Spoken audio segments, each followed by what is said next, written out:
What's up, guys? It is Rick Ginn, and we are live on the Rick Ginn channel. And today we're talking all about JVing, how to make consistently $25K a month. Not only how to JV and what it is, most importantly, is how do I find a JV partner? How do I manage a JV partner? And honestly, what type of deal I do? How do I do the paperwork? What's the effect on the assignment contract? And how do I handle the title company? That is what we're talking about today. I have a lot of experience in this area, and I want to go ahead and share it all with you guys. So there's two ways you can get in touch with me. It's real simple. You have the comment section. In the comment section, if you have a question about wholesaling, real estate, or even Rick Ginn, the comment section is the place to put it in. The second part of it, which I will go ahead and do right now, let's see. You can do a one-on-one with me. I do these for free. I specifically do them on my channel so you guys can get more interactions with me. And I take it on a first come, first serve basis. So here's what I'm going to do is go ahead and put it in the comment section. And I like to do this before I get into the JV section. And you'll see a link under Rick Ginn. So if you want to communicate with me one-on-one, you want to talk about a deal, you want to talk about mindset, or you just want to talk about real estate in general, hopefully wholesaling, this is the place to do it. Now, what I want you guys to do is take the comments, and then you can go in the comments and let us know where you're from, what you're doing, and just give a shout out is the best way to introduce yourself and really find a friend in the wholesaling community. And as usual, if you've never done a deal or you're brand new to wholesaling, you're trying to figure this out, I want you to go over to freewholesaling.com. This is a 100% free course me and my son have created. We created it over 3 years ago, and you guys just love it. Honestly, it is the most thorough, the deepest, the most viewed wholesaling course out there, and most importantly, it is the most effective. So I don't spend time fluffing you up and telling you like everything. I just show you how to wholesale, and if you want to run with it and you actually want to take action, that is the best place to get started out. So if you guys found me on here, make sure you smash that like button.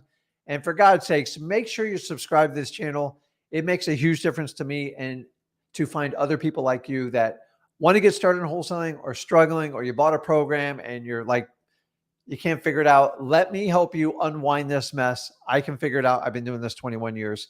Let's get into it. Make sure you subscribe. So what we're talking about today is straight up JVing. And a lot of you guys don't even like understand. When I started out in 2003 in wholesaling, I specifically JV'd, honestly. And the real reason why I JV'd is because I sucked at dispositions. That's the honest to God truth. And honestly, JVing saved me. It allowed me to focus on locating and working with motivated sellers, and honestly figuring out dispositions later. And that might be your strategy for starting out with JVing. It is a great way to do it. So let's get into and figure out how it works. And let's do it. So if you're ever, you always hear people talking about JVing. It's like, what is a JV? And a JV is just a cute little acronym, JV for joint venture. It means when two people get together and they work together and they collaborate on one deal. And hopefully it's very successful and both parties are happy. Now, the good news with a JV is it is like dating somebody, meaning both parties have to mutually consent to do it. And then if they like how the deal went down and they want to do future deals, then they just can keep renewing a JV to do other deals together. This is how most people wind up being business partners and stuff like that. My recommendation is don't ever start out being a business partner. Do a JV. And if you like the way that they do it and you want to marry them and do a partnership, that's all on you. But this is the best way to test the ground. So if you ever want to know what a joint venture is, that is what it is. So what you have to decide from here is you have to decide your strategy for JVing. And what do I mean by that? You have to have a reason for JVing.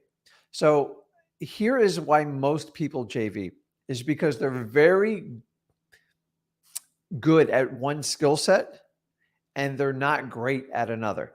This is where JVing was really meant to like just flourish. Let me give you an example. I was excellent with motivated sellers. I knew how to build rapport, and I got really great wholesale deals under contract. but I sucked at dispositions. Honestly, I spent so much energy and so much passion in dealing with motivated sellers. I had little time, or I did not want to take the effort to do the dispositions because I felt like I could make more money the more motivated sellers I dealt with. And I'm going to be honest with you, a lot of people made money off me my first 2 years. And I'm okay with it because I became a better wholesaler because I JV.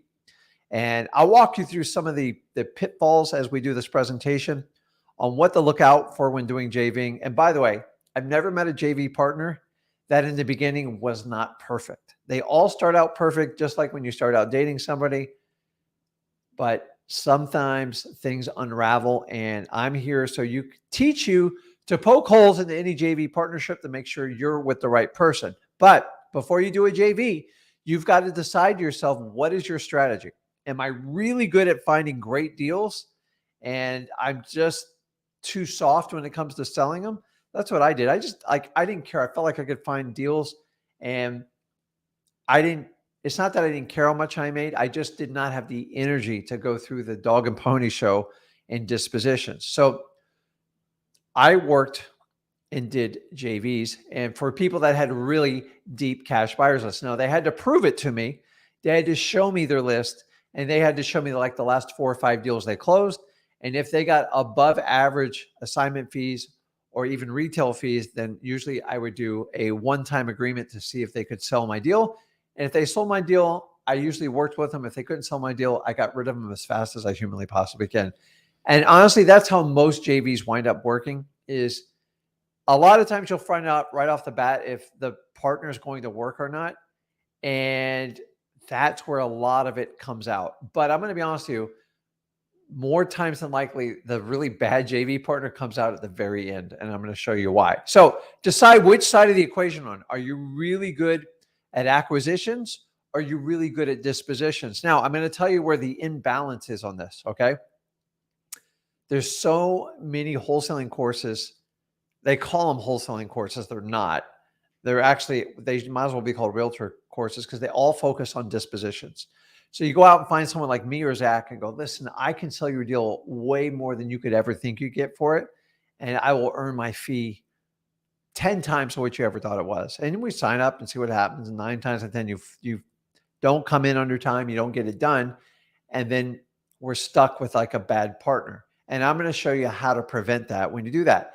But what I'm saying is predominantly most people that do JVs, they are on the cash buyers on the disposition side, and very few are on the motivated seller side. Now, I'm here to tell you, in my opinion, your best strategy and your strongest position you can ever have as a JV partner is to find the deal. If you find the deal, you can dictate everything going forward. If you don't find the deal, you basically have to beg and plead and see what someone will agree with you. That's usually how it works in JVing, just letting you know. So if you have the deal, you call the shots.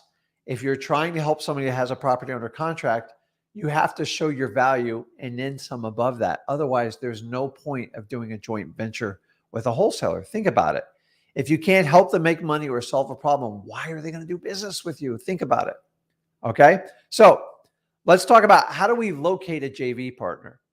So you have to decide if you're on the acquisitions or dispositions, and then how are you going to locate a JV partner? Well, a lot of this is kind of common sense, but we're going to go through it anyways because we need to know how to find them, because things have changed since the day I started out doing this. So the first and foremost, simplest way, in my opinion, is Facebook investor groups. This is a great place because this is where people go to commingle, get together. And once they do that, then it's kind of easy. You get their email, you get a name, you get a phone number, and it's easy. And you find out which side of the equation where they can help you out. Now, 9 times out of 10, if you have a deal and you say, listen, I need help with a cash buyer, don't be surprised if you get 50, 70, or 100 emails.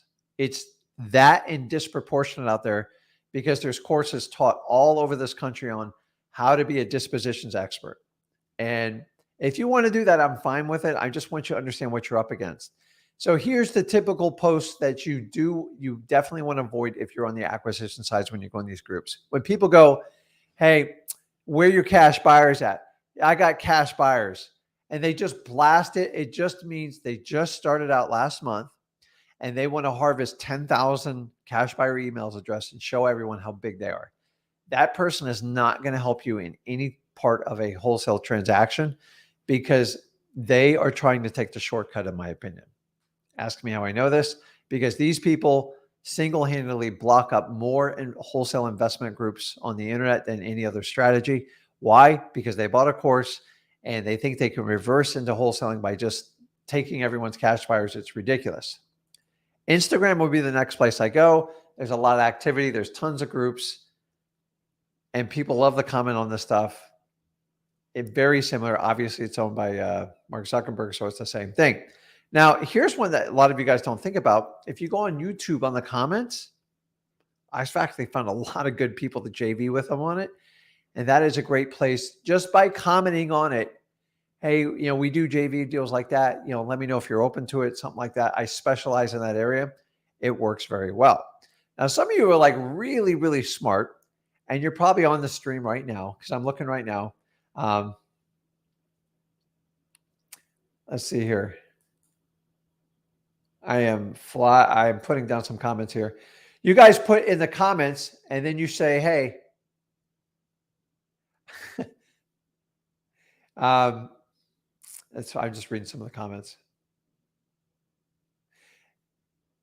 Where was I on this? You use the comments and you make it work. Like a live stream like this right here. This is a perfect opportunity. If you want to find a JV partner, this is the right place to go. If you go over to Flip with Rick, I don't ban JV partner comments, especially on live streams, because I like people to be active, especially on YouTube comments. Where I don't want to see them is if you guys constantly hammer it on wholesaling houses for real. Why? Because we have over 120,000 members. If I approved or my girl approved every post in there, you would have 72 pages of, will you JV with me? Where your cash buyers at?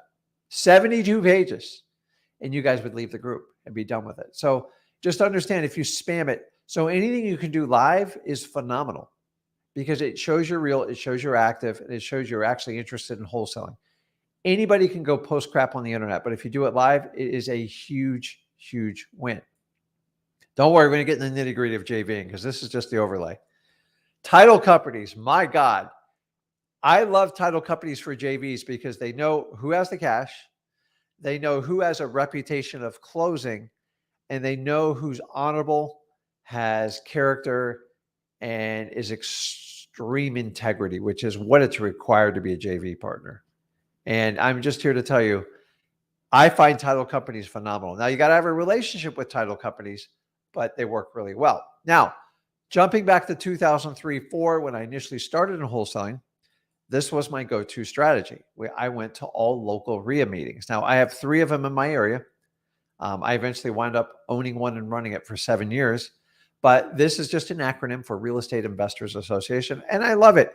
Like, who doesn't like a physical meeting talking about wholesaling specifically, basically anything real estate, and entrepreneurs, like-minded people that all get together.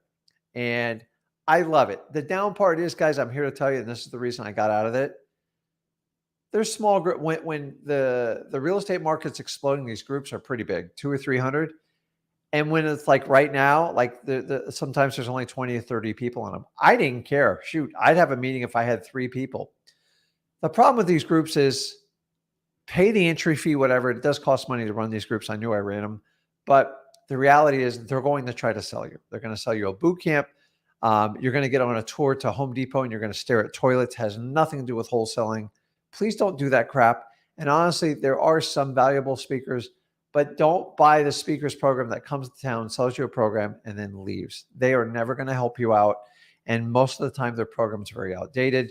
And what they do is they split the proceeds with the organizer of the event. So now I've told you how RIA works. I still go to RIAs, but it's the truth. And if you don't know it going into it and you get all excited about it and you buy something, you're stuck. And I'm all about anything that inspires you, but I want something that's actually going to make you a better wholesaler. So I always skip that and just go over to freewholesaling.com. Another one, meetup groups. We have informal meetup pop-ups all the time. I love doing them. I just love real estate. I love people.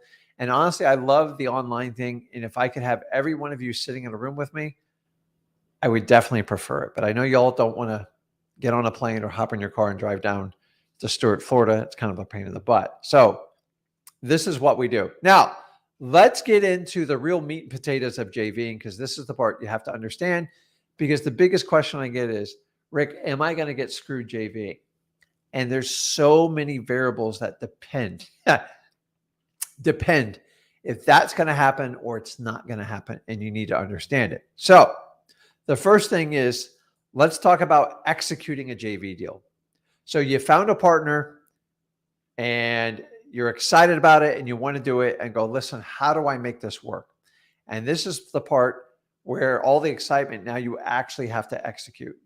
So all the excitement, the glitter has to go away, and now you got to figure out how to do it. So let's talk about executing a deal. So you've got to figure out the basic framework. Number one, JV partner commitment. How committed is your JV partner? Meaning, are you getting a fly-by-night person? Are they actually going to help you out? So the first thing, what I mean by commitment, number one, I want to make sure that my JV partner is helping me with the deal. The last thing you need is a JV partner that's going to slow you down, make it a difficult transaction, and possibly yield you less money. Okay. And if any of those three things happen, do not, under any circumstances, JV. A JV partner should enhance the experience and make you more money. And a lot of you JV because I go, listen, some money is better than no money. And I'm okay with that. But let's talk about the commitment of your JV partner. Now, the first thing I want to know is, what is their skill set? So if I'm really good at acquisitions, the person coming on, they're going to have to wow me with their ability to work with cash buyers. Now, please don't let the number of cash buyers they tell you they have be your qualifying factor. Hey, Rick, I got over 5,000 cash buyers. I'll get it sold instantly for you. Oh, great. Let's do it. That's not a JV, guys. That is two egos bashing each other in, and you're never going to get anywhere doing that. When you hear I got 5,000 cash buyers, just go find another JV partner. It's not going to work. It's actually probably going to get you in trouble. Remember, you're assigning the contract, you're selling the contract. 5,000 people are just mostly other wholesalers, occasional retail buyer, and honestly, people just looking to look at your deal. And God only knows how many government agencies are in that category. 5,000 is not a realistic number. It means they didn't vet anybody. And if they didn't vet anybody, you are inviting massive problems into your JV deal. So here's what I'd rather do. Let's go, listen, I've got 30 quality buyers, all in that area, all in that zip code. And out of those 35, I've put a successful deal together, and here are the deals I did with them. That right there, you have got my attention, okay? When you say I got 5,000, 10,000 cash buyers, I know you're just full of it. Nobody has that. They're not legitimate buyers. They're all like fake pretenders. Most of them are other wholesalers. So know what your commitment is. The next thing you've got to understand is, when we talk about commitment, is if I have it. So if I'm on the disposition side, which a lot of you are, and you partner up with someone, you hit it off on the internet, whatever, and they have a property under contract, I want to partner with you even before you're doing the deal or while you lock the deal up. So if you have a 30-day contingency inspection period, I want to go live with you for those 30 days so I have time to market your contract and find the best cash buyer for your contract. If you give it to me at day one, then you should hold me accountable for my marketing skills and my ability to bring a cash buyer. Now, how am I going to feel if you give that to me on day 26? I'm not even going to lift a finger. Okay. And that's the problem, is when you guys find a JV partner, you guys have to you are temporary partners and you have to work together. Meaning if one's selling it or you're both selling it, you have to understand that is your agreement. And if you try to fight each other and cannibalize your sales, you're not partners anymore. You're looking to screw each other. And then that's a bad deal. And we're going to go through the checklist of how you know you have a committed partner. But right off the bat, if you have a 30-day inspection period, show me the contract, show me the 30 days. I want to start you from day one to show you I'm going to do everything I can to fight within these 30 days. The reality is you need to find a buyer in 2 to 3 weeks, not the 4th week, and get that done. So how committed is your partner? And this should dictate on how you pay them and if you're even going to do a partnership with them. So many of you guys, I love you to death, but you send deals to sellmypaper.com, and guess what? You give it to me 3 days before your contract's expiring. I'm not a miracle worker, guys. JVing is not for miracle working. There is no Hail Mary in a JVing. I've done them a few times. They're usually disastrous. And if you want me to Hail Mary, I'm taking 90% of the deal because I take all the risk because you left me with so many obstacles against it. So if you truly want a commitment, hit them up front when you have it under contract and help. And don't both of you try to advertise it on the same site. It's ridiculous. So the idea is one person works really hard to sell it and the other person's taking direction from that dispositions person. Like, hey, I want you to go talk to these title companies. I want to talk to all the local realtors with cash buyer agents. Like, and then they help delegate you. Why? Because they're the expert in dispositions and you're the expert in finding a deal. So why don't you have 2 people working on the same cause? And that leads me to the next thing. Division of work. So if one's sole job is to go out and find motivated sellers, that's what they do, and the other person's job is to sell the deal in a timely manner, communicate back to it, understand what your strengths and weaknesses are, and make sure you utilize them. Guys, this is the backbone of how all great JV deals work. So if I have 2 incredible acquisitions people, but they suck at dispositions, you made a bad choice when you JV'd with them. It doesn't mean they're a bad person. It just means like they should counterbalance your strengths and weaknesses. So if you're good at dispositions, they should be great at acquisitions and vice versa. If you get 2 people that are great at acquisitions, but they've never done dispositions, you're both going to struggle terribly, which defeats the entire purpose of a JV agreement. So understand the division of work and make sure you're getting strength where you have weakness. Okay. Now, one of the biggest, most debated topic is what is the best split for doing a JV? Now, let me give you a couple examples. Okay. Because this one makes me laugh. I get calls to this date. My company gets calls. We have a deal in Port St. Lucie. We want to help you move it. Okay. We would love to help. What's your JV agreement? Don't even send it over. Let's have a phone conversation. Well, we can give you 20%. Listen, have a nice day. Like, I'm like the United Auto Workers. I'm like, you've got to be kidding me. You want me to give up my cash buyers list for a whopping 20%? So if it's a $10,000 deal, we only earn $2,000. It's not happening, guys. I turn them down all day long in my company. We are not going to expose our company and work my employees for 20%. That's what realtors do. We don't do that. Here's the value you get with me. 21 years experience. I know exactly who's going to buy it, and I'm going to get it closed faster than any other deal you're done. If you don't think I'm worth it, then go somewhere else. We'll do 75-25. No can do. Listen, I appreciate you have the deal, but the reality is I don't even know if you priced it right because we haven't even crossed that bridge. And number 2, I don't even know how much profit's in it.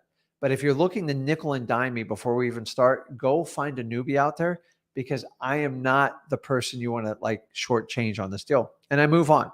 Here's the deal, guys. I will not do a JV deal that's not 50-50. Honestly, the 50-50 is the best policy because it's a true partnership. When you start doing every now and then you can do 60, 40, 70, 30 because somebody has to fund it, do everything. That's if you have to do a double closing or anything like that. And I get it. There's a cost of money and time. But the reality, if you're doing an assignment of contract and you're selling your contract to a cash buyer, 50-50 should be the deal. Sorry. Listen, I fully respect that the person that found the deal should be paid the most. But if you truly want a seamless transaction, pay people for their time. And then honestly, if they jump through hoops and they make it happen, they get more money than you ever thought, and you close faster than you ever thought, then you want to do future business with the people. But the minute you start that 60, 40, 70, 30, 80, 20, it is a slippery road. And you're going to find out the other partner probably won't lift their finger at all. Okay. At 60, 40, 70, 30, I'll make one phone call. That's it.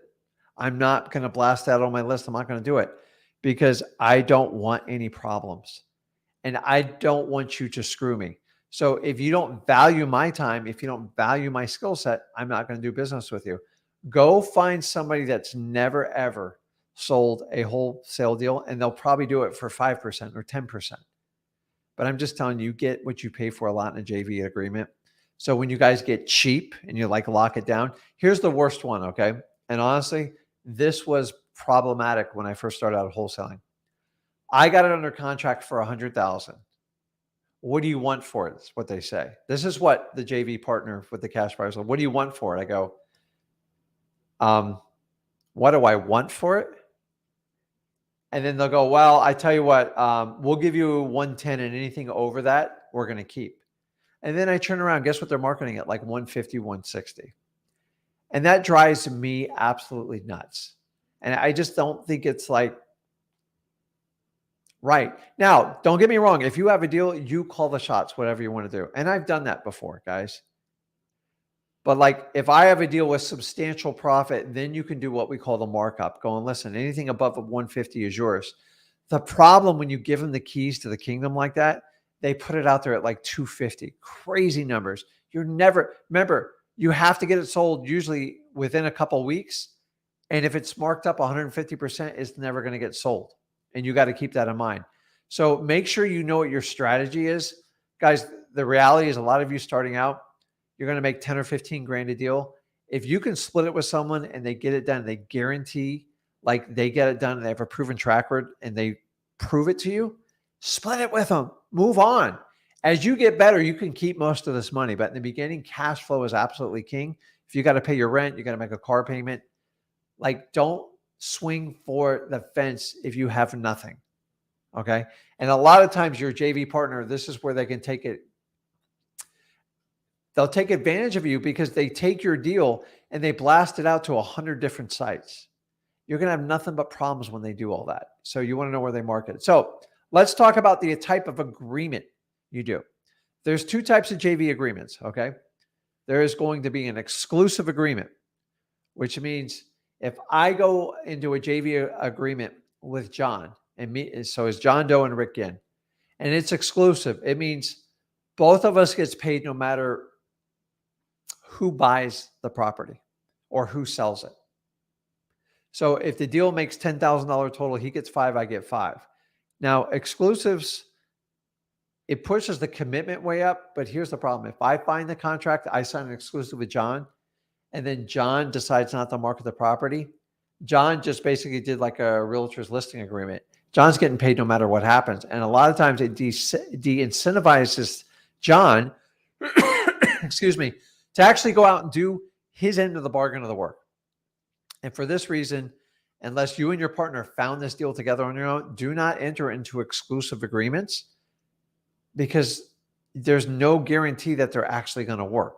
What you want to do is enter into, I'll show you, and we just explained exclusive agreement, a non-exclusive agreement. So if Rick Ginn has the deal and you show me, hey, I have a robust cash buyers list in that city, in that zip code, here's the 3 deals I've sold in the last 90 days. And I can definitely, I know 2 guys are going to be very excited about this. I know roughly what they'll pay for it. And here's the deal. I go, listen, that'd be awesome. I go, there's about $10,000 to $20,000 in profit in it. I go, he goes, I think I can get you 20 grand. I go, that's fine. Here's what I'm going to do. I'm going to sign a JV agreement with you and I'm going to give you a non-exclusive, meaning if you find a buyer, you get paid. If you don't find a buyer, you don't get paid. That's it. That's the only type of JV agreement you should sign. Sorry. Unless you have a partner and you're doing it deal to deal, you can do an exclusive, but a non-exclusive basically says you bring me a buyer, you get paid. You don't bring me a buyer, I don't owe you anything. And by doing the non-exclusive, I know that worries some of you about the commitment, but the reality is, why would you pay someone if they didn't do the work? Non-exclusive is the key. So the next question is, okay, Rick, how in the heck do we do these JV agreements? And I'm here to tell you a JV agreement is nothing more than an agreement with someone on a contract on how they're going to get paid for it. So if you do a non-exclusive JV agreement, and by the way, most JV agreements are 1 to 2 pages max. If they're any longer, You better read through it with fine print. But you want to do a non-exclusive. And here's the key, guys. We're going to go over the contract right before we finish here. Your assignment of contract is the key, is your additional insurance policy to make sure you get paid on it, okay? Understanding the assignment of contract is where you can spell out when there's anyone other than the originating wholesaler on how they get paid. An example, if a realtor brought a cash buyer to the table, I would have to spell it out on the assignment of contract. I don't do a JV agreement with a realtor. I can do a commission agreement, a non-exclusive, and or I put them on the assignment of contract. Why the assignment of contract, Rick? Because I've been down this rodeo before. By putting them on the assignment of contract, you are giving explicit instructions to the title company they have to follow by law. They're going to risk their license and insurance if they don't follow it. And if they don't follow that assignment of contract, they are subject to a lawsuit. So I like the assignment of contract because it is ironclad. Now, you put in there right after your assignment fee if there is another person being paid any types of monies. If it is a realtor, it is defined as a commission in there. That's perfectly legal.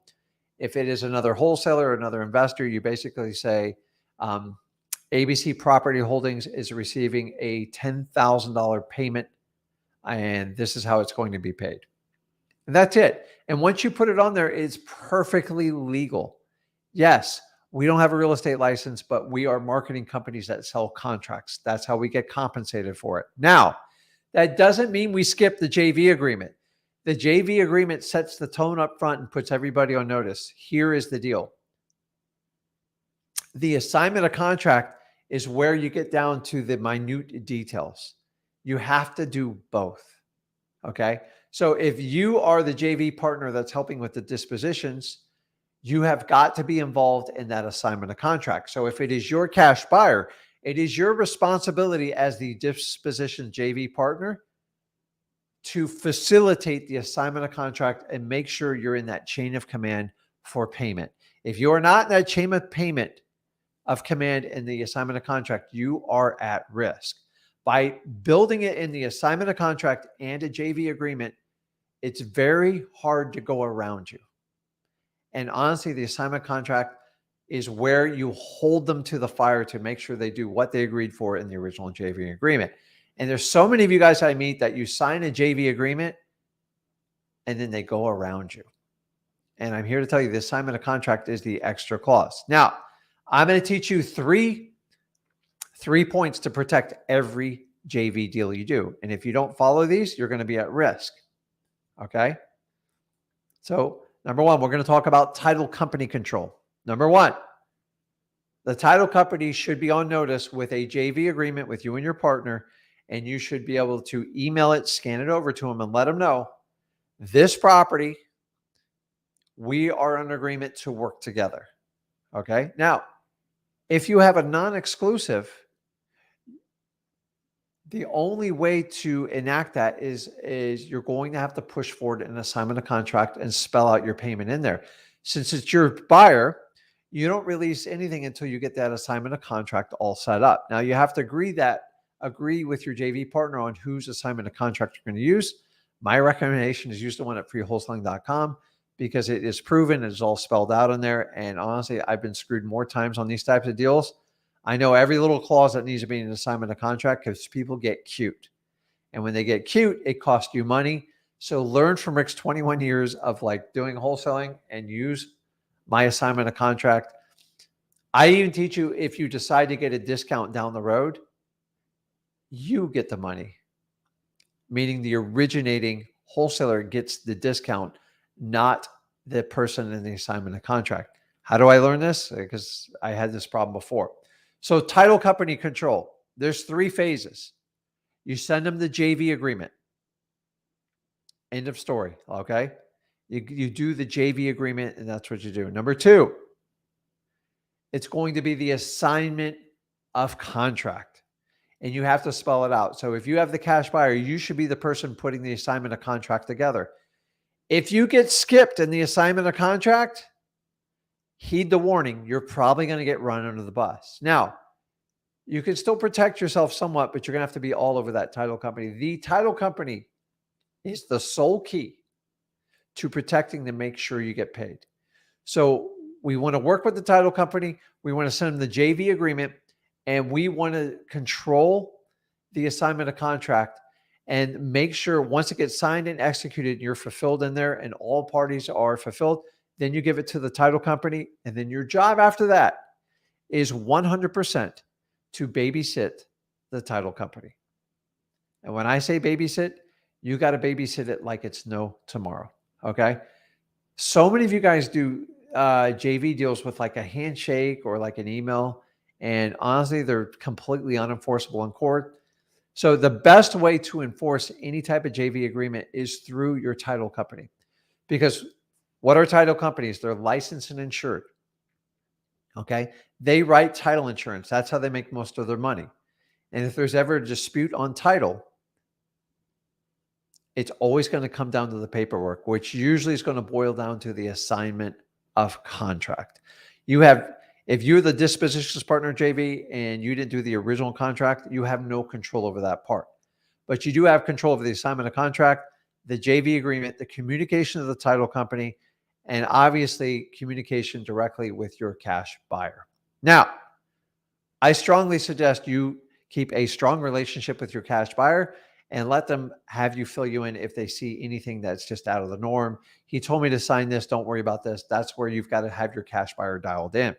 If you skip any of these phases, you will get screwed. And guys, honestly, if I could tell you the amount of times this year that people have not paid me on deals I've done, or I've had it happen. And the only time it ever happens is when I fall asleep at the wheel. I get busy. So I do a lot of deals, not only in South Florida, all my virtual markets. I do it all over the country. It is a lot of work, guys. And so if your main focus is JV deals, you're going to have to keep a spreadsheet. You're going to have to keep notes, and you're going to have to keep files. I don't care if you do it in a CRM, if you do it in Google spreadsheets, you better track it, because once you get past 2 or 3 deals, it's really hard to keep tabs with people. People do dumb stuff all the time. Okay. What I want to do is leverage the title company to make sure I always get paid. I've had title companies write me a check for $10,000, $15,000 because they don't want me to sue them because their employee made a mistake. Because the lawsuits, by the way, when title companies have disputes, they get penalized on their insurance policies. So they usually keep about 55% of the whatever you guys pay for title insurance. I don't know if you guys knew that. If they get a hit or a claim, their numbers get reduced. They lose like 15%, and that adds up to hundreds of thousands of dollars for them. So a lot of times they will negotiate with you to make it go away. The only way you can negotiate with the title company is you have to have very clean, tight paperwork. And that's what you need to fully understand. So the question always is, hey, where is the best place to get a JV agreement and stuff like that? Well, because I'm not a lawyer, I'm not going to give you the agreement because these things are constantly flopped around everywhere. Now, the good news is a JV agreement's pretty straightforward. They're not overly complicated. They should be married to one specific property and have a time specific, 60 days, 90 days, 30 days, whatever it is. And it's either exclusive or non-exclusive. And that's it, guys. Like the JV it should end after that property has been sold, and it should expire, and that should move on. So many of you guys are like, how do I do a JV agreement? Listen, you can find them on the internet. They're out there, but I'm just telling you the best place, in my opinion, is go to your title company and or a bona fide real estate lawyer. And you're looking for the simple form, but like if you don't do the paperwork, don't complain if your deal gets stolen, because it's going to. I guarantee you. Unfortunately, there's very unscrupulous people out there that think it's easier for you to go out and hunt the deal and for them to basically steal it and snag it from you. And wholesaling is no exception. It happens in every other business. This is our shoplifting section of wholesaling, and you got to warn it. And honestly, by the way, all JV partners, they sound perfect when you first meet with them. And then usually you find out later they don't have the cash buyers. They can't do a quarter what they say, and they ghost you.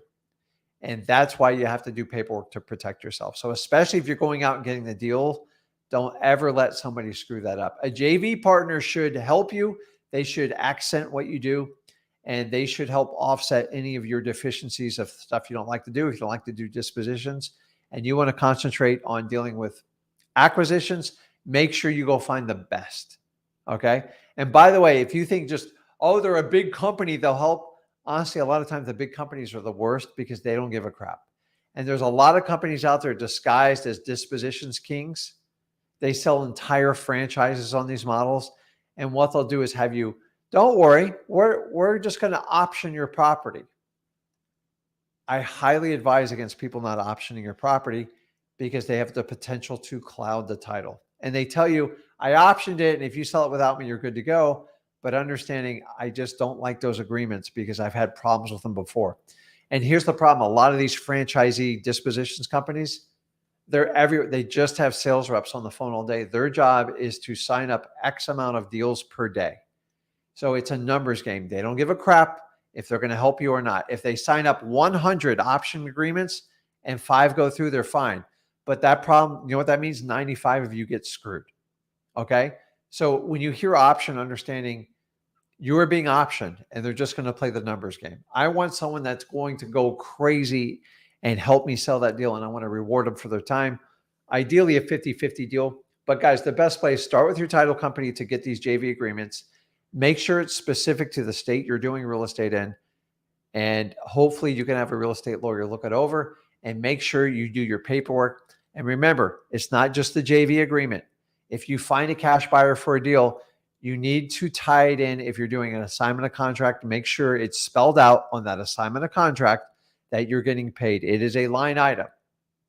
Richard Ginn, whatever the company is, put it in there and make sure you're getting paid. The worst ditch. So guys, that's it on JV deals. Like JVs, I love JVs. And to be honest with you, I started out a big part of my wholesaling career doing JV deals. And matter of fact, I think I did about 30 JV deals before I really figured out acquisitions. Now, I left a lot of money on the table, but I'm here to tell you, I am so much of a better wholesaler because I did those JV deals because they spent all their time fighting on the cash buyer side. I didn't do it. I figured it out after a while, and I found people that helped me out, and that's that's how I found out. So let's dive in. Let me go through some comments I tagged here. So like Junior gets it here. See, this is a post. He's posting in a live stream saying they need help, they need boots on the ground. He's looking to do JV deals, guys. This is a perfect example of going in their group and actually providing value. And I'm perfectly fine with it. The problem is when you cut and paste and spam that in every Facebook group, Instagram group, it gets old and your comments will never get entered on it. So live is so much better. So he says, are you ever going to do a video on wholesaling condos and apartment units? I can. I just don't want to scare the crap out of you guys. So I'm in Florida, so we have a ton of condo units. So the problem with the word apartment, say if you go to New York City, apartments are actually physical assets that you can own and not so much run out. So yeah, I can do it. I just don't want to scare you because there are some big pitfalls with them. So there's a lot of things you can't control when you do a condo, especially the condo board. And what you should specifically be asking me is, Rick, can you do a video on buying 55 and older, buying into 55 and older communities? Because I've actually developed a niche. And I think by the time I turn 55, I'll be the master of it. But I've done a lot of them. And I've learned about. Now, I work with lawyers because I got attacked on a lot of stuff, and I found out a lot of interesting stuff. A lot of the smoke and mirrors on 55 and older, it's all BS. There's only so much. They can't make everyone be 55 and older. There's laws against it, and I learned them really quick. So good question, though. I'll have to expand on that. I don't like to do scare videos. So if it's challenging, I don't even introduce it to the beginner because things are tough enough as it is. I just don't want you. Some people, well, I'm just going to flip condos or I'm going to just flip wholesale condo contracts. The problem is a lot of those contracts need board approval and you're never going to get it. Not in every case, but like it's a pain in the butt. A lot of condos have restrictions on resale. In Florida, a lot of these things set it for the first year or sometimes 2 years. You can't even rent the property out or you can't resell it. They're trying to discourage investors, and you have to do other creative ways to sell it. So it gets really interesting. Another question here. I have a question with a probate. How long should it be put under contract for? How far out should I put the closing date? So once again, it all depends on the probate. So if I entered into a probate now, so we are in the last part of 2023, around the end of September, is the minimum. You got to push it out 90 days. And a lot of times, if I'm in June, I'll put the expiration 12/31, 23. And I'm going to put on it before and on or before. Why? Because I don't want to be chasing everybody around to get extensions on it. So if you build the extension in the contract, do it. But I'm here to tell you, it is not an excuse for you never to follow up with your contract, because a lot of times when I have a property, it's sometimes 6 months to a year out because it's got a title issue, a probate. If you do not stay in contact with those people, they will sell it out from under you all the time. So in an ideal world on a probate, I would push it out 6 months, but I put on and or before, and I explain to my seller, I go, listen, the reason I'm going to put this date out is because I don't control like the court system. I think we're going to get it done way before, but here's what we'll do. We'll set it. So if I entered in it today, I would set it to the end of the year because that seems natural. And then you got to meet with your client maybe one more time to get an extension. So you rather build it out so you don't have to go chase people and have your contract expire. But also, just so you know, just because your contract expires in probate doesn't mean you don't still have a valid deal. Because if the seller can't deliver you clear title, which probate, the reason it's going to probate is to get clear title, and it can be sold before the probate's over, is they're still obligated to you, but you want to like have the mutual consent on the closing date. So do on or before 90 days. Towards the end of the year, if you're in the middle of the year, put it at 6 months at the end of the year. And usually your sellers don't even care. Do I have to wait until the probate process is done to receive the payout? Absolutely not. Now, you're not getting the payout. You're buying the property. Once you buy the property, you can resell your contract and get paid instantly. So if the person in probate wants to know if they have to wait till the probate's done, all lawyers will say, wait till the probate's done. Why? It's always about money, and it leaves them in control. So they can actually sell that property before the probate's completed. I do it all the time. They just have to enter into a court order. Your title company will give specific instructions to your seller on what to instruct their lawyer to do. That's never your job to do. And then that money gets made out to like the John Doe estate. Now, why would somebody want to do that? Think about this. Because they don't have to deal with the property anymore. They don't have to go visit. They don't have to make any mortgage payments. They don't have to make insurance payments. They don't have to make property tax payments. They don't have to mow the lawn. They don't have to deal with the utilities. That's why people want to sell properties before the probate is complete. If you wait till the probate's complete, you have no competitive advantage, and you are going to have to bid on the open market just like everybody else. So please don't wait till it. Excellent question, and it works out really well. So let me see what else we have here. Let's see.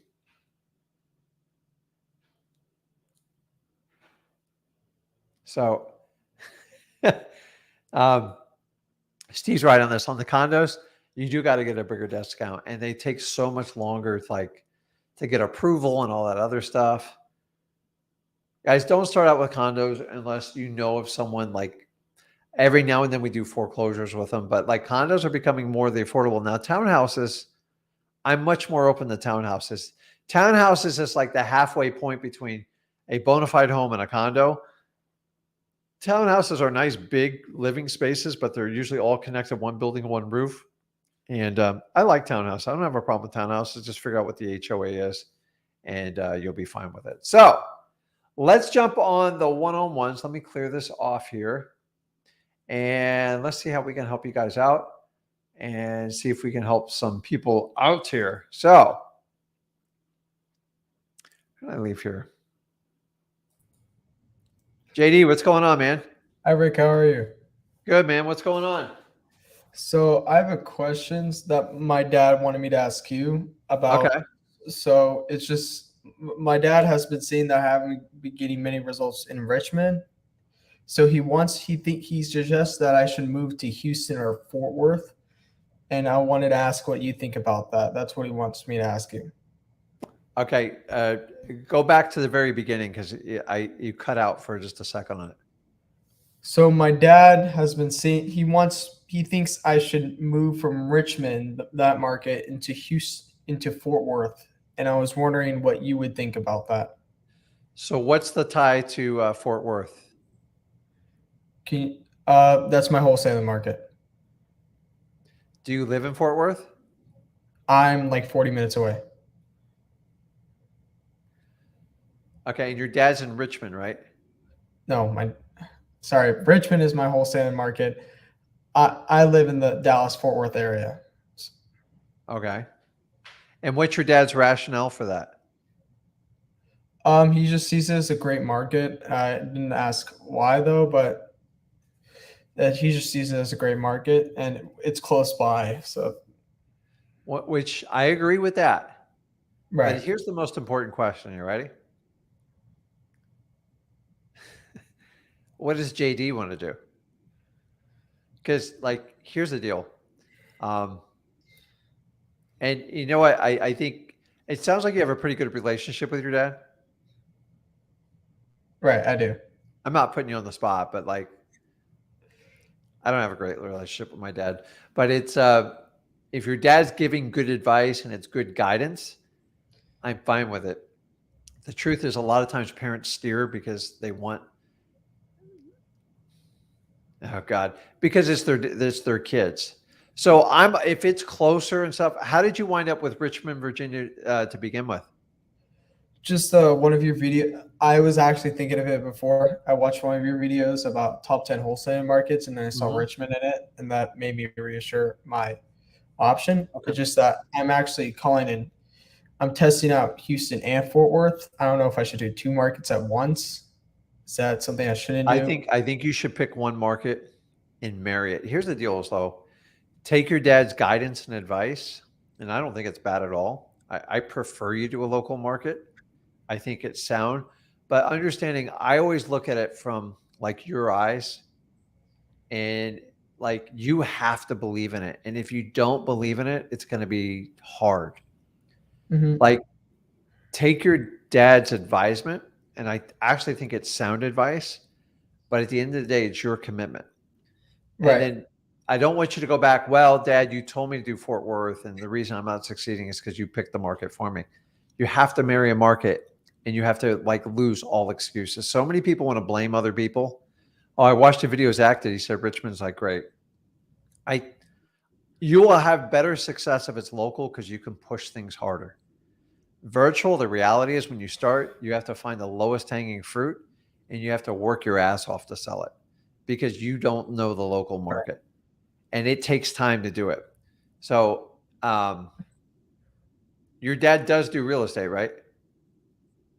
Right. He's pretty successful at it, so that's why I am So taking his advice. And I'm he can help if he can help you with like local knowledge for values and stuff. It gives you you can concentrate. See, here's the reality on like that type of relationship. If your dad can give you the wisdom of the market and like identify zip codes or particular areas that would have incredible upside, and you can figure out the marketing piece, and because in the beginning wholesaling, it's always comes down to marketing. You just solved a big part of the equation because most people will figure out the marketing, get under contract, and then they got to figure out if they even have a good deal. And a lot of them don't, and then they got to figure out like, oh crap, those things only trade for about 220. I put on a contract at 215. This like I got to get it at like 180. right. So you could if like you could be on an appointment. Like Zach did this all the time to me. Okay, I'll give you an example. He'd be with a guy. He goes, listen, the guy won't budge off 165. He goes, I go, what's it worth? I go, it's worth 200. What's the need for repairs? I could go through it. I go, like 140, Zach, maybe 145. That's it. You can't pay anymore. Zach goes, okay, got it. And like we were very direct, where it would be a 20-second conversation. And I would go back and then Zach would just sit there for an hour and work it. And like Zach knew confidently, if I get it at 140, 145, I know I'm walking away with a ton of money. Most of the time when you start, you don't know. Like sometimes you put on a contract the wrong price, you're in the local market. So if your dad will help you with that. So I would go back to dad. I go, listen, dad, I listened to you and I somewhat agree with you. So if we can do this, if you can just share your expertise on the knowledge, I'm going to figure out the marketing part to go directly to off-market properties. But like you got to get the skinny, man. So when it comes down to it, a lot of times Zach goes, hey, I'm going on like 4 appointments today. I go, okay, give me the list. And I kind of looked up values. And like we had a rough game plan. But like when you get down there and negotiating with people, it's like, what is this thing like worth? I'm down to like the last 5-10 grand. And that's it. That's what you want to do with your dad. If you can do that agreement, it work out phenomenally because you don't have to sit there and question what the value of the properties are. Your dad knows it. And hopefully he's not going to spin you because a lot of realtors, they spin you. They lie to you. Like, when he gets down to it, if it's worth $150 and you can buy it at like 110 and you know what the repairs are, then you can confidently do it. So if you can do that relationship, I think it'd work out wonderfully because to be honest with you, that is the one everyone's like, okay, what was the cheat sheet you gave Zach? I did give him local knowledge. And honestly, it takes time to figure out markets. Everybody thinks they can figure it out. It takes months. It just takes time. Some people take a year to figure out, some figure it out in months, but on average about 3 months, and usually falter on your first 2 or 3 contracts to figure out what the values are. Does that make sense? Yes. If you And can use his local expert, but please, it's got to be JD's decision at the end of the day. right. And you need to fess up and go, Dad, I agree with you, but like, here's what I want to do if we do this. I'd start using the we word. Dude, let me tell you what, if you have somebody in your family that has extreme local knowledge of the market, you have an advantage over everybody else. And then you can master that market. And then if you want to add a virtual market, but do like one at a time and go all in when you do it. You'll do phenomenal with it. And then if you want to look at the Houston market or anything like that. And by the way, we're looking to do our Flip with Rick Plus October, November, December, January. I think around in March. I think we're coming to Texas, so it'd be kind of cool. So I'll give you more details as it comes on up. But I heard tell your that. dad, I think it's actually good advice. And so if you can turn around the conversation and put a little bit on your dad, because the last thing you call your dad is like, he's like, don't bug me with this. I ain't got time for this crap.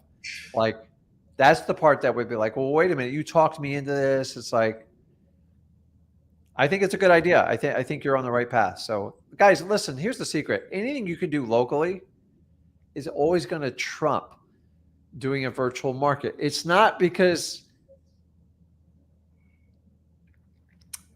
it is because of the market, because trying to figure out what the value is what makes all real estate unique. If I jumped into Fort Worth, Texas tomorrow, other than my marketing skills, I wouldn't have any more competitive advantage than you would. Now, over time, I will get it. But like, how much is that time going to cost me? It's going to cost me a lot. It probably cost me 150 grand to figure out that market. Your dad has it built in, so you don't have to go on that ridiculous journey. So once you find motivated sellers, all you have to do is dial in the value of it, and then you can immediately figure out what the discounted price is. Okay. Like golden. That is the one advantage I did give to Zach. And then if you can parlay that with your dad and work on that, that would be dynamite. So he has to dial in like expert advice. And it's, guys, you got to understand every property has a 10 to 15,000 variable built into it. And if you don't, they go, oh crap, that's a wood frame home without a pool. You're going to get killed. Or like, I hate pool homes in Florida. You know why? Because every house I buy with a pool, it's a nightmare. They're leaking, like something's popped out, and they're all $30,000 to fix now. Everyone's like, oh, that's a couple thousand. I'm like, no, it's not. It's 30,000. I'm not like, here's the price to do it. So do that with your dad. Local, concentrate on one market, get it going this year, and then you can look at a virtual market in Q1 or Q2 of 2024. Okay. And I have one more question. So Yes.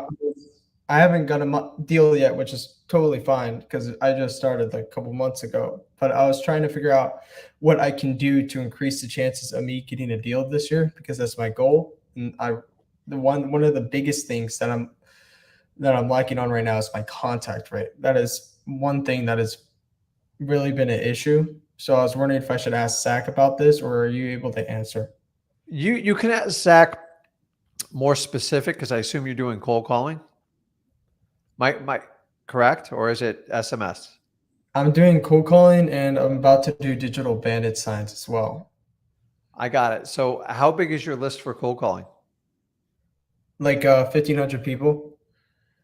And are you using a multi-line dialer, or how are you handling it?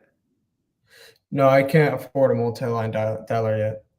Okay, well, Christmas around the corner. Dad's a good gift giver, so you can that's something you could hit him up on with. Listen, the multi-line dialer is like it's like cold calling on.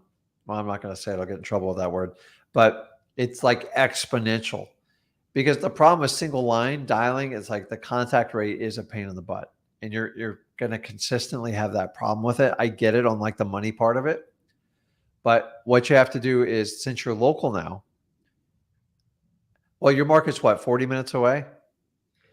Mm-hmm. Yes. So you got to figure out a way to really attack driving for dollars. And sometimes you can partner up with people, um, or you just go out and like, I've gotten a car and gotten 200 leads. I'm like, there's no way. I go, dude, you want them, you get them. And if money's tight, then you got to just go do it yourself. That's how it works.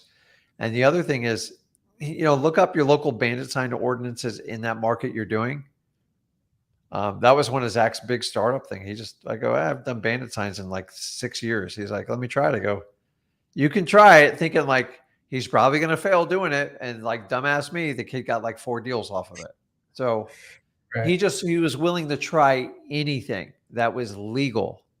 And like, he didn't care. He went to the local RIA meetup groups.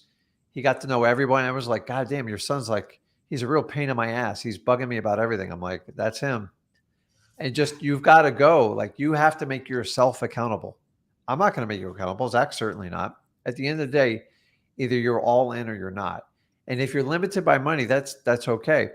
So you're limited with resources, but now you have to learn to become resourceful. And what's resourceful? Think about this. You've heard the whole David and Goliath story, right? Right. If not, look it up, guys. Really, guys. I mean, it's. I don't even know the truth to the matter. I'm not like somebody who studies like biblical stuff. I don't like people who hide behind religion. But the reality is, the guy's going to fight this mega beast, and you look at him, you're like, oh my God, he's dead. Okay. And what's he wind up doing? He gets a little rock, figures out how to swing it as fast as he can, and smacks the guy over the head, and basically at the end, basically takes him out. You got to think so you got to think guerrilla warfare. You have small, limited budget, and you think about all these big, powerful people like to have unlimited money. They're lazy. I promise you. I can take 10 or 15 bandit signs and I can destroy most markets with it because I'm going to put it in the best area. I'm going to handwrite them just 3 lines, and I'm going to strategically keep moving them around. And you know what? Everyone's going to like, oh my God, these guys' bandit signs are everywhere. There's only 15. But you think I got 1,500 out because it's guerrilla warfare. If you go back and look at the movie 300, great gladiator movie. I love that stuff. But he's taking on an army of, I think, 5,000 people. So what do? They study the landscape. They study it intensely. They send scouts out. And they find one choking point. And the guy overtakes. Well, they eventually get wiped out. But they take out 90% of the army because they figured out one choke point where only 3 people can get by at a time. And they can fight 3 at a time. You have to do the same thing. Stop thinking like, I'm broke, I have no money, I have no experience. You should go, here's the one thing you do. You have your age puts you so much. I would do anything to go back in your time of day, like your age, and start wholesaling. Why? Because you got the next 10 years to figure this out. The question is, are you going to do the compound effect? Are you going to go out and figure it out? Think guerrilla warfare. Think, what could I do with $100 to cause the maximum damage? And that's how you have to do it. And it's not about standing in front of an army of 5,000.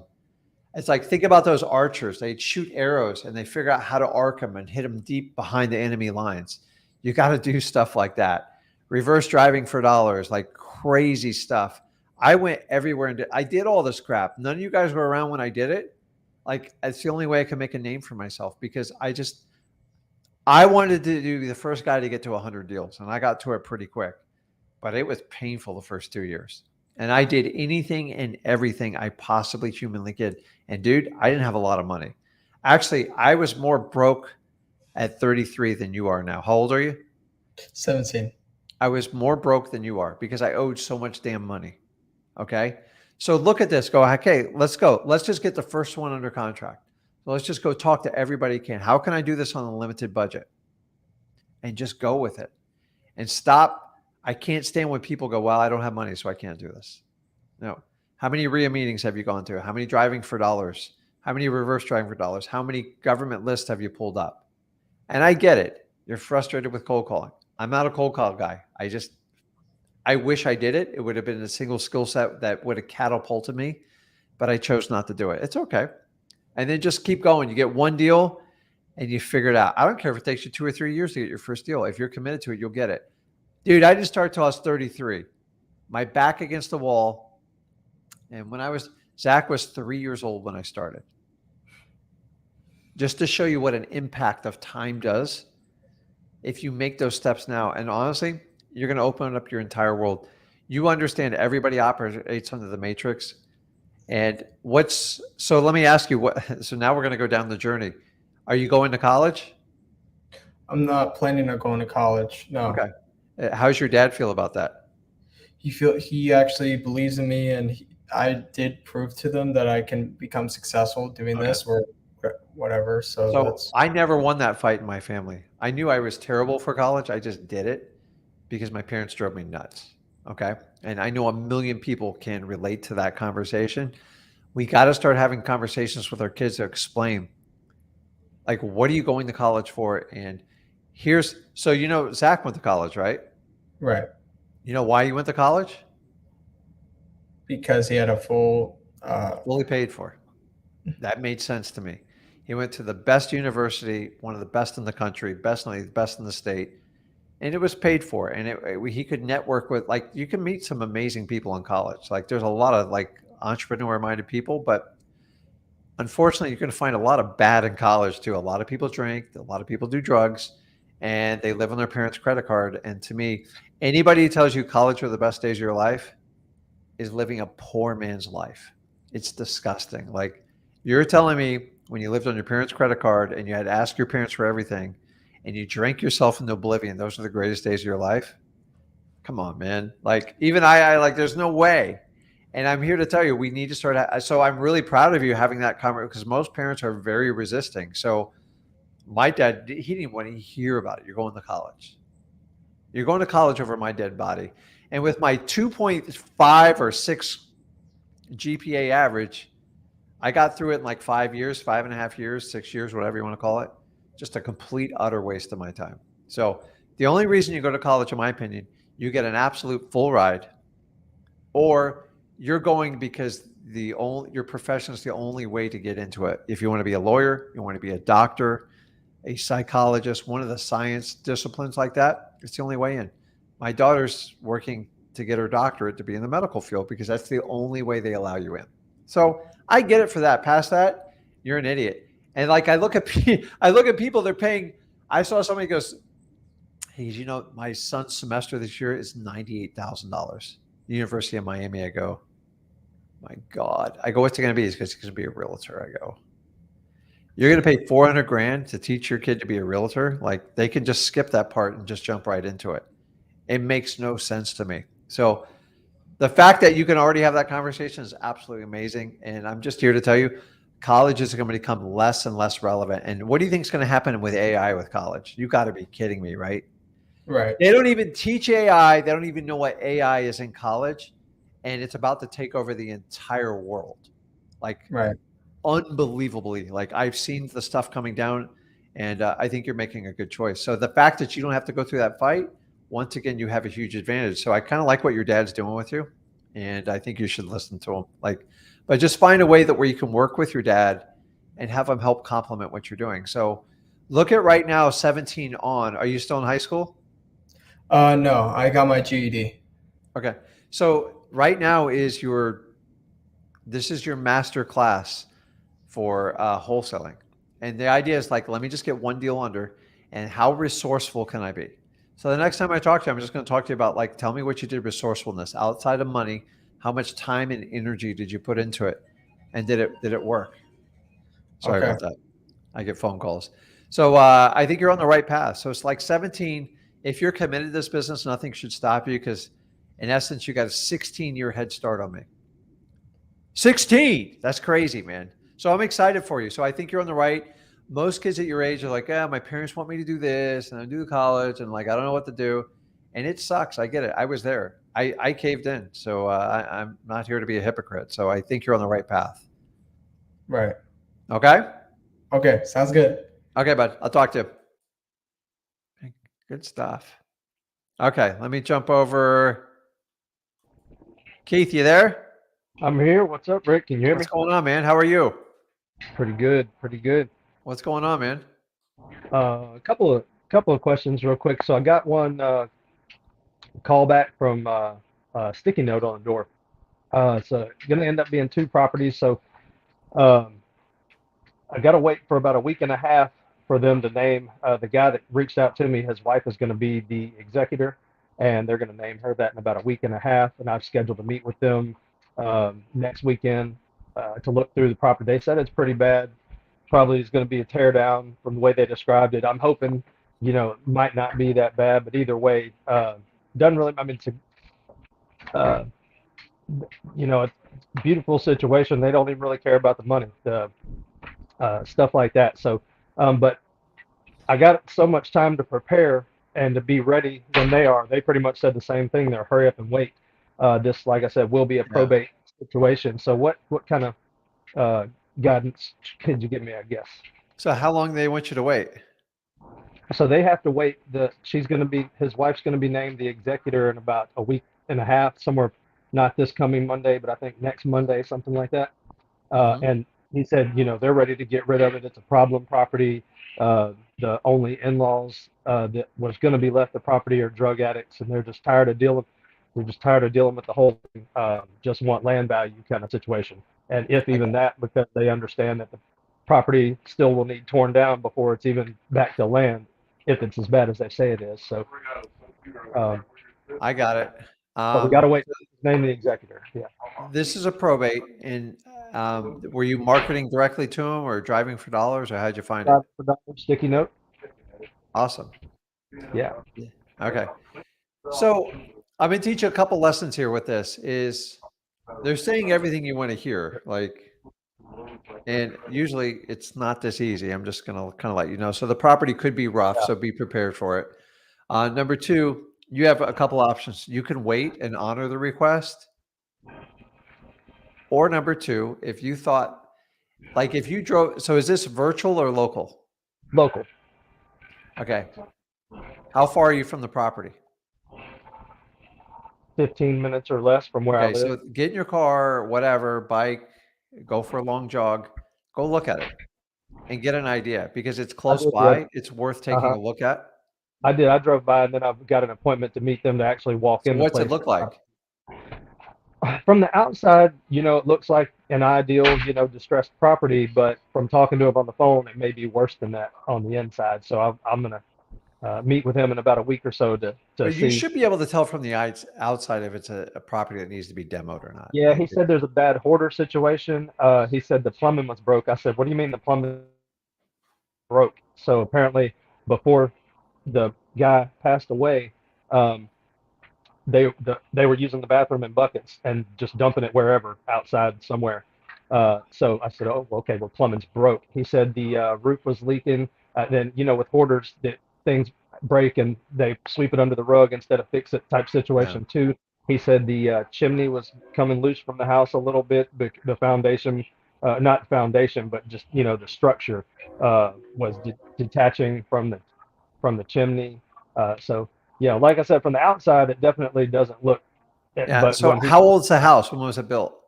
I forgot. I think it's 70s, I think, but I got it written down. I don't have it with me right now. I got to tell you, man, with the cost of real estate, it's just how much of a discount does the house need? So Right. roofs are fixable. Plumbing's fixable. It's not the end of the Mhm. world. The challenge with plumbing is when you have to go through the foundation if there's not crawl space. Right. But you're going to have to get a deep, substantial discount. So I would start calculating now. How many square feet is it? Roughly. Everything's written down. I think it's 1,300, 1,400, something like that. It's 2-story. So you can, so I'm doing some guesstimates. So the minimum right off the bat, 1,300. I looked up, I assessed the land value. I don't know if that makes a difference because if it had, but Yeah. so that one on this property here is 1,700. It's about 0.2 acres, 17,000, sorry, land value Yeah. from the assessors. Now, they also bought years ago the property behind it, which is 0.8 something acres, a little over Mhm. 0.8 acres. That house for sure looks like it needs to be torn down, but the 2 yards connect in the backyards, Yeah. and he wants to get rid of both properties are going to be in the deal. Obviously, 2 separate deeds, but both properties are in this So figure situation out what the here. One values for of sure needs to be properties torn down. around, because whoever buys it, if they're going to Uh-huh. try to salvage it, it's going to be a full rehab, like full. The roof. Looking about 160, 170, I think ARV in that Yeah. area there. It's So Memphis, my Tennessee guess is the market. is right off the bat, the minimum you're going to have to put in a property like this, what you're telling me is 75 minimum. Plumbing, Oh, roof, like, and honestly, that's like I think I light. can do that. Yeah, I mean, they are convinced that it needs to be torn down. And through our conversation, they said, well, whatever land value minus its cost is what would Okay. be to tear it down. So, I mean, I think I can lock it up for So 10 let's grand. go through this. Like, you have the right person. So I'm very Mhm. proud of you for guys. This is what wholesaling is about. Trying to solve problems nobody else can solve. Now, I don't think this deal is going to be taken out from under you. If it was a regular house, meaning it just a little bit run down, outdated, Yeah. I would convince you right now to go with the proposed PR and have her or him sign the contract right now. Why would I have you do that? We'll go ahead. The earlier, the better. I didn't know that could be done before they Yeah. were named PR, Okay. but Well, it does. So it's not legal. Okay. gotcha. But a lot of times your seller doesn't know that.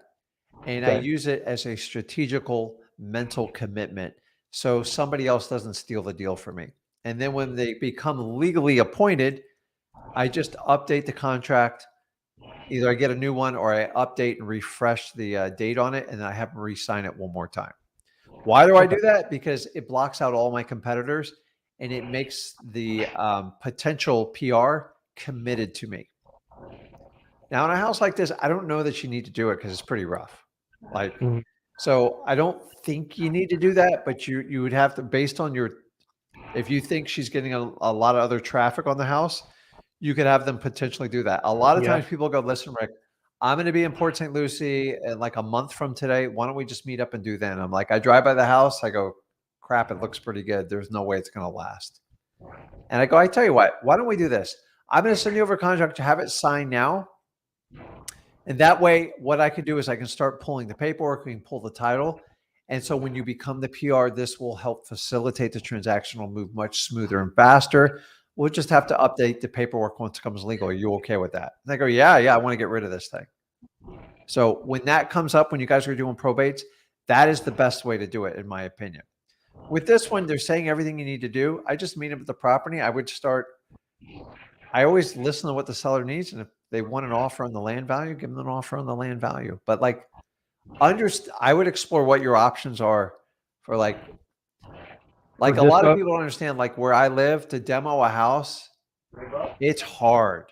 Like, you have to yeah. have a proven track record that the house is problematic, that it is a problem to the community. You just can't knock over old houses because you want to build a modern one. Like, they actually Right. frown Right. upon that. So Right. you got to find out what your options are even to knock it down. Because sometimes, like, a lot of you guys, oh, I'll just buy it for the land value and knock it down. I go, guys, I've knocked houses down. It cost me 30, 40 grand. And if it's not Yeah. like the land's not worth that, then you just bought yourself a huge problem. So understand what your Right. options are, but like, just go in with an open mind. And I don't think you're going to be cut out on this deal. So I would just honor the agreement and meet with them. And I would just explore every option you can in your head, because you can't talk to a lot of people because you don't have it under contract yet. Right, right. I don't want to push it out there. But And worst case scenario, if you go, man, I have no idea what the hell I'm going to do with this, put it under contract and put like a 45-day, 60-day inspection in there. yeah, Because it would be plausible to say, I got to figure out what my options are with this house because I'm not sure about it. sure. And then you sure. could bring every cash buyer through and have the thing inspected and then they'll tell you what they need to buy it at and figure it out.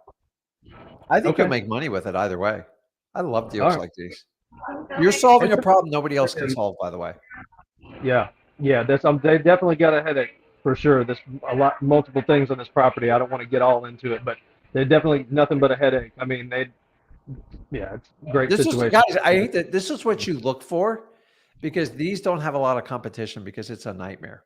So, well, and I was just driving around for dollars. I mean, nobody's named, so nobody even knows who to look at. They did. And then keep in mind, Keith, if you don't have the answer to it, like, don't fret about it. You'll find someone that has the answer. You work with title companies, contractors, all sorts of people will help you out with this. But in the beginning, till you have it under contract, don't go past your title company because it's going to blow up in your face. Okay. Gotcha. And then put on the longest inspection period. I would try for a 90-day minimum inspection period based on what you told me you're going to need it. Okay. That way you can bring cash buyers through, you can bring everyone. And then if you have to get a discount, you can still get a discount and you're fine.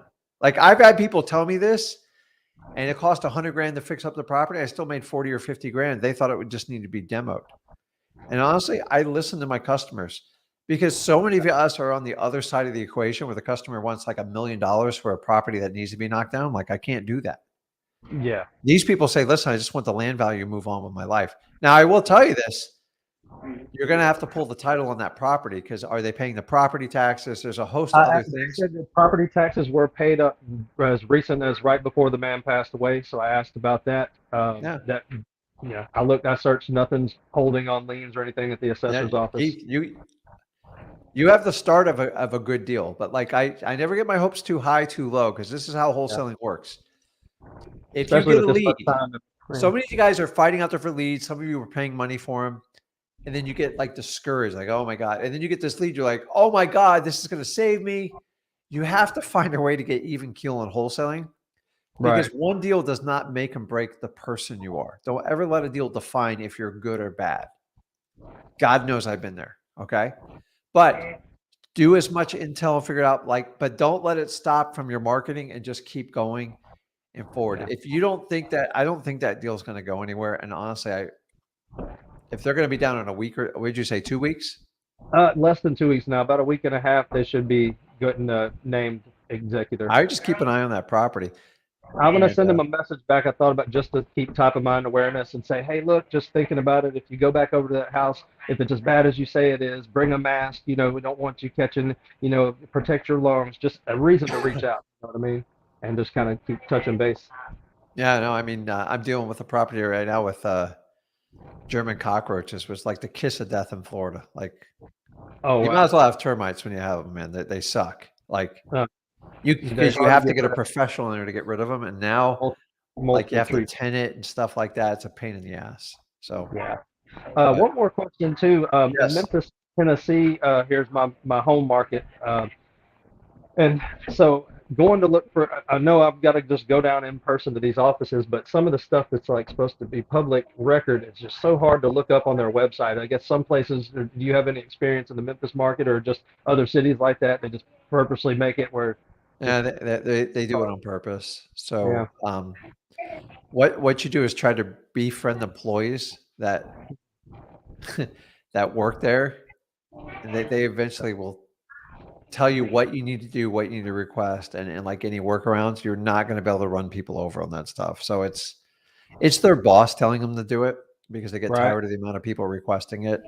So you got to listen. Sometimes you just can't get them, or you just got to do workarounds, and you got to overcome resistance with persistence. It doesn't mean run people over. It just means just because they said no doesn't mean you're going away. And that's that's how I do I have the same problem here in Florida. Like, they know when I'm coming. Like, They know my employees. They know everybody. It's like, it's a pain in the butt. Well, I But love we to drive rotate a in lot of dollars, people, man. but I have the same issues all you guys talk about. I have the exact same issues. Yeah, I love driving for dollars anyway. It's more fun to me than pulling any list, and lists are great, Boy, but it's precise. You give me a list for 10,000 you buy and give me 500 driving for dollars leads. The yeah, 500 is gold.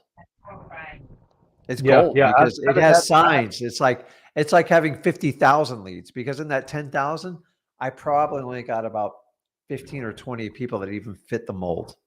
And that's what yeah, most people don't understand about lists. Driving for dollars, guys, you can never beat it. It will love it. never go Right away. on. It's always been here. But So, all right, those are my main okay, questions, man. Keith, let me know how it Appreciate works it. out. You're on point. So you're doing everything the exact way you're supposed to do, and just keep following through, and just be calm and cool when you're in there. And Okay. I would bring a contract ready to go when you go there, because if they're this eager, you want to get it signed. Okay. And you know what, if you have a title company, I would have them just already do like a pencil search on the title and just see if you're missing anything. Because when you meet with them, you want to solve everything on site. Make sure the property hasn't been condemned or anything like that. Now, you can do a pencil search, but you and me aren't expert on title. I would give it to the people that do it every day. Okay, and the title, they search for if a property is condemned and all that also, because they said the property that they purchased later in the back, that's the zero point 0.8 acres. They said it is condemned. It has been for a while, so it's just acres. It's a little small place. I drove Well, I by. got it. So you got to find out what the cost of demo is, but find out particularly on this property to make sure you know what you're up against. Okay. And let the title company go, listen, I'm getting ready to enter in a contract that this property is in severe rehab. Can you tell me what I'm up against? Okay. Because sometimes we go through all this and find out, like, if the property is condemned and all this other stuff, like, people like, I can get a property uncondemned. I'm like, you guys, you're wasting your time. Like, don't do It's that a crap. lot, Just go find it's another deal. a lot of tape. It's a lot of tape, and you're working with government money. They're not efficient with it, and you're not going to win. So you got it, Keith. Cool. Let me know how it works out. Thanks a lot. Okay. Okay, guys. Hey, listen, if you're new to this, I want you to go over to freewholesaling.com. It's 100% free. Teach you not only how to get your first deal, but teach you how to make your first 100 grand. And if you guys want to check us out on Flip with Rick Plus, if you want to spend more time with me and Zach, we have a live event coming up October 19th, 20, right here in Florida. It's going to be in South Florida and Stuart, Florida, the north end of South Florida. And actually never done this event before. It is 2 days of nothing but wholesaling, no fluff. Nobody's going to sell you anything. We're just going to deep dive. And if you want to do it, check it out there. And guys, we'll be on Flip with Rick Plus tomorrow. And then I will be on Thursday. And you guys know where to see me on Monday. So guys, listen, if you got value from this video, make sure you smash that like button. And obviously, if you like stuff like this, do me a favor, make sure you subscribe to this channel. It makes a huge difference on letting other people just like you not try to navigate through the sea of wholesale gurus that will take your money, especially if they know you're a newbie. If you want to learn how to do this, go over to freewholesaling.com. Make sure you subscribe to this channel. And guys, also check out my son's channel. It's at Ginn. And make sure you subscribe to Flip with Rick. And let's get you going wholesaling, guys. Have a good one. I will see you later. Peace out, guys. See you.